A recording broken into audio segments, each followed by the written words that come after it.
ಉಡಾಯಿಸೋ ಖಾರ ಬಣ್ಣ ರುಚಿಯನ್ನು ನೀಡುತ್ತದೆ. ಮೆಣಸಿನ ಪುಡಿ ಚಿಂದಿ ಉಡಾಯಿಸೋ ಖಾರ ಬಣ್ಣ ರುಚಿ. ಭಾರಿ ಮಳೆಯಿಂದ ಮನೆಗಳಿಗೆ ನುಗ್ಗಿದ ನೀರು. ಬಾಗಲಕೋಟೆಯ ಚಿತ್ತವಾಡಾಗಿ ಗ್ರಾಮದಲ್ಲಿ ಅವಾಂತರ ನಡೆದು ಬಿಟ್ಟಿದೆ. ದನದ ಕೊಟ್ಟಿಗೆಗೂ ನೀರು ನುಗ್ಗಿ ಪರದಾಡುವಂತ ಪರಿಸ್ಥಿತಿ. ಧಾರಾಕಾರ ಮಳೆಗೆ ಜಮೀನುಗಳಿಗೆ ನುಗ್ಗಿಬಿಟ್ಟಿದೆ ನೀರು. ವೀರಾಪುರ ಗ್ರಾಮದ ಜಮೀನುಗಳು ಜಲಾವೃತವಾಗಿದೆ. ಹುನಗುಂದ ತಾಲೂಕಿನ ಚಿತ್ತವಾಡಗಿ, ವೀರಾಪುರ ಇಲ್ಲೆಲ್ಲ ಸಮಸ್ಯೆಗಳಾಗ್ತಾಗಿದೆ. ಭಾರಿ ಪ್ರಮಾಣದಲ್ಲಿ ಮಳೆ ಆಗ್ತಿರುವಂತ ಹಿನ್ನೆಲೆಯಲ್ಲಿ ಮನೆಗಳಿಗೆ ನೀರು ನುಗ್ತಾ ಇದೆ. ಇದೀಗ ಬಾಗಲಕೋಟೆಯ ಕೆಲವು ಗ್ರಾಮಗಳಲ್ಲಿ ಅವಾಂತರ ಸೃಷ್ಟಿಯಾಗಿದೆ. ಎಷ್ಟು ಮಟ್ಟಿಗೆ ಅಂತಂದ್ರೆ ದನದ ಕೊಟ್ಟಿಗೆಗೂ ಕೂಡ ನೀರು ನುಗ್ಗಿರೋದ್ರಿಂದ ಸಾಕಷ್ಟು ರೀತಿಯಾದಂಥ ಸಮಸ್ಯೆಗಳನ್ನು ಎದುರಿಸಬೇಕಾದಂಥ ಪರಿಸ್ಥಿತಿ ಅಲ್ಲಿರೋದು. ಮನೆಯಲ್ಲಿ ಇರೋಕ್ಕಾಗದಂಥ ಪರಿಸ್ಥಿತಿ, ಮನೆಯಿಂದ ಹೊರಗೆ ಬರೋದಕ್ಕೂ ಆಗದಂಥ ಪರಿಸ್ಥಿತಿ. ಇನ್ನು ಹೊಲ ಗದ್ದೆಗಳ ಕತೆ ಅಂತೂ ಕೇಳಂಗೇ ಇಲ್ಲ. ಬೆಳೆದಿರೋ ಬೆಳೆಗಳಿಗೆಲ್ಲವೂ ನೀರಲ್ಲಿ ತೇಲ್ತಾ ಇದೆ. ಸೊ ಅಷ್ಟರ ಮಟ್ಟಿಗೆ ಮಳೆ ಆಗ್ತಾ ಇದೆ.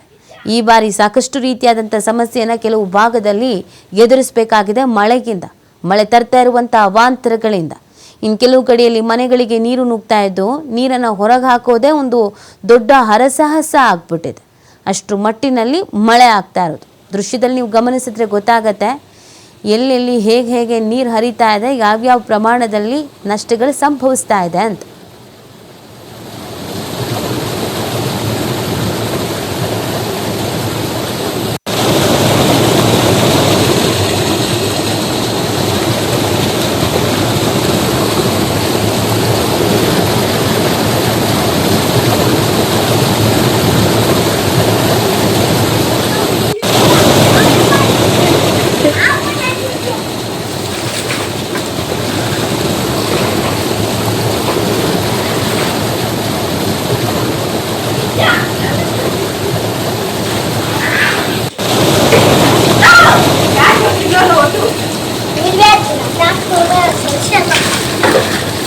ಚಲೋ ಇದ್ದೆ